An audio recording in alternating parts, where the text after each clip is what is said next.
We are part of the Welsh heritage.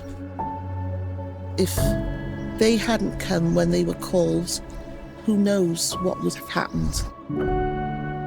The Windrush people come here and they nurtured the health service, the railway, and all the government facilities. Yet, the Windrush people have become a surplus to requirement.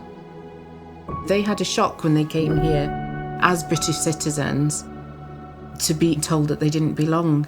But they didn't let that stop them, and their children and grandchildren and great-grandchildren now, we are all still part of the work they started. We stand on the shoulders of giants. The Windrush generation has come here to Wales to allow everybody to understand people are people no matter where you come from or who you are. We get that information in Jamaica that Britain need your help. There is house provided, there is jobs available for each and every one. That's why we leave Jamaica. They came and gave their all.